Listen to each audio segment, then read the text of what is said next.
I wish I'd had time to scan this book more, Peggy, but Peggy in here is one. By the way, happy birthday today. Thank you very much. Yeah. Getting up early. Yeah, good to have you up here on your birthday. At 4 o'clock to get over welcome here. to my world. Don't forget that 3:30, that 3 o'clock in the afternoon deal. Buzz, what is your relationship here with Miss Peggy? I heard her at the Tennessee Valley Civil War Roundtable giving her presentation. She at that time had just finished the book, but it hadn't been published yet. And I love the way she presented it. It's fair. It's historically accurate. She doesn't have an axe to grind, really. And too many people, when they write about the Civil War era, they've got one viewpoint and everything else is wrong. Something that you guys were talking about in the break that I heard was, you know, a lot of times you're hearing now that they're trying to change the history books, take this word out, take that word out. And, I mean, history is what it was. I mean, even though we may not have liked it, we didn't agree with it, it happened. Correct. And my book, Duty Driven, actually validates the past while bridging the truth. Mm-hmm. And in it, I have first-person stories, but actually the characters, it's hundreds of voices in the past, and we might not agree with all of the philosophies, but it is our history. Now, researching this book, what a little bit I've followed here, there were African Americans that fought on the southern side. Correct. And General or Bedford Nathan Bedford Forrest. Nathan Bedford Forrest, who this street, Forrest Street, is named after. Yes. Here in Athens, and the out by the Capshaw, isn't that where the monument is to? You can see Nick it now. That's Nick Davis out there, and he's got another. Tell us how you found all this information. Well, actually, my book initially began with one of my ancestors who fought with the 110th. He was captured over at Fort Henderson, where the old Trinity School site is, and carried to Mobile to work on the enemy's defense. Well, I contact archivists in Mobile to see just where they worked on the fortification, and I was told that there were never, ever any black POWs brought to Mobile. They were impressed slaves sent to work on the fortifications by their masters. I said, well, I beg to differ. I have my ancestors' pension record here. So that's how it evolved, and then I got other pension records, and I found other information, and that's included in my book. I think Buzz has me here because I have been looking for a pension record on my grandfather, Alan, great-grandfather, maternal grandfather. We knew the family story about him getting his foot shot off because he wore his boot backwards in the Civil War. I had tried to obtain, Get out! Right. I had tried to obtain his pension records and was unsuccessful. Well, I visited an old family friend one day, and he said, you know, Papa used to talk about Uncle Alan all the time. He got his foot shot off at the Battle of Hood's Raid in Nashville, Tennessee, and then he throws me for a loop, fighting for the rebels. And when we're doing our family history, we have to get outside, think outside the box, because everything that we assume did not happen. And so then I asked myself, well, why would my ancestor fight to be enslaved? Well, it wasn't to fight to be enslaved. He was still fighting to be free, because Patrick Claiborne at one point had said, you know, we need to train these guys, let them fight for us, and free them and their families. In your view, what was the true meaning of the Civil War? The Civil War was about politics because of the 3/5 compromise. It was about economy because of the slave labor. And it was about economics, politics, and social because of who you are. Is there such a big misconception about this? People have made more about this than it should have ever been.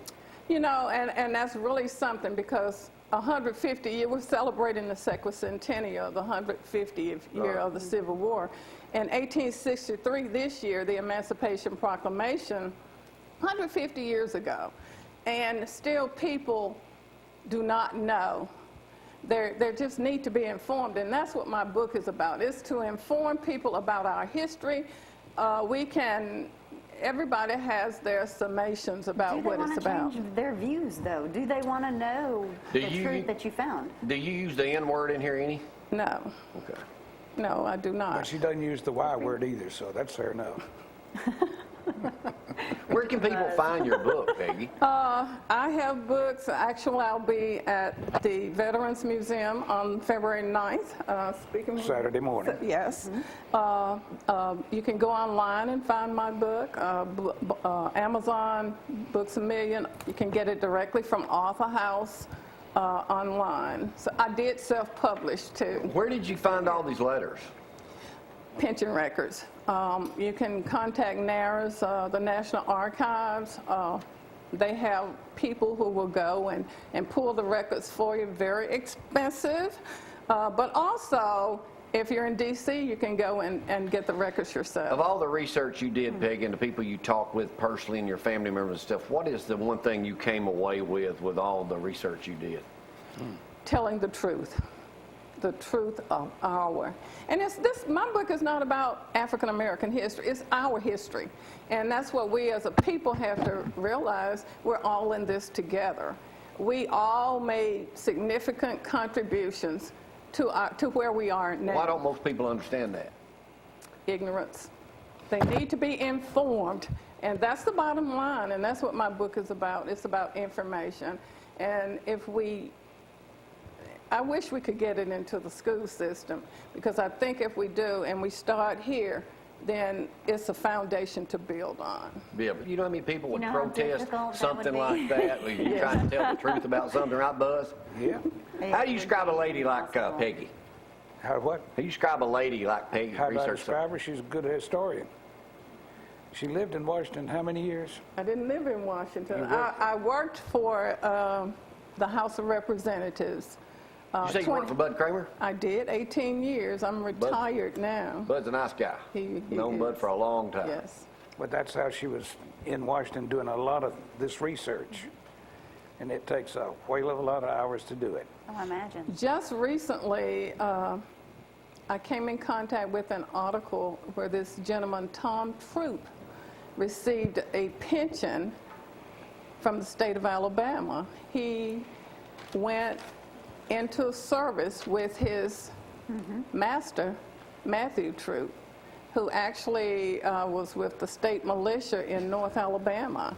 And he received an $1,100 pension just fine. So I'm still finding information. All right, let's talk about something I got out of the paper this morning, Buzz. She's read this article. You haven't had a chance to see it. Memphis Associated Press. The city council voted Monday night to change the name of 3 parks that honor the Confederacy and 2 of its notable members.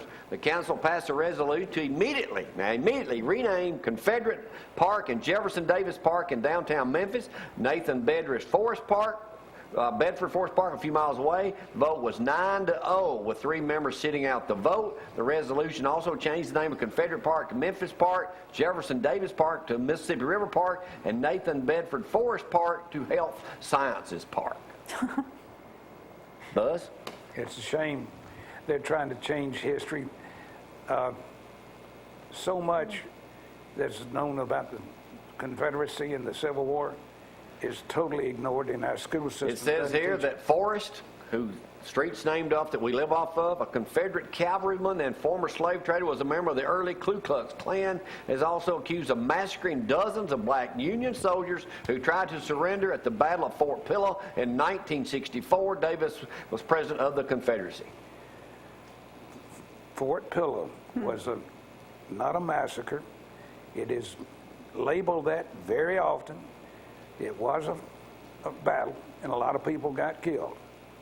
But if Fort Pillow was all that drastic, why didn't the northern steamships that were at the foot of the hill pick up the men and take them off? All right, bottom line, your book's great. To find it, happy birthday again, Peggy. Thank Thanks for you. being so patient. If you ever see Bud, tell him we said hello and I'll ask do him that. and ask about Buzz. We'll have to get y'all back up here and talk more about that when we got more time. But I'm not for changing they're changing history, Well, and that's not history right. is what it is. History is history. History We is didn't do it, but we live with the consequences. It was what our ancestors did, and we're all for it. Thank y'all again for coming up. Happy Thank birthday, you. Peggy, to Thank stay you, right there. Peggy. Tomorrow we'll be talking sports with Jaw Jacker B. Cook and Shut be Up and Be back. Here, and sports director Bama Zach today. Signing day. Roll Tide Roll. We'll see y'all tomorrow. Thank you.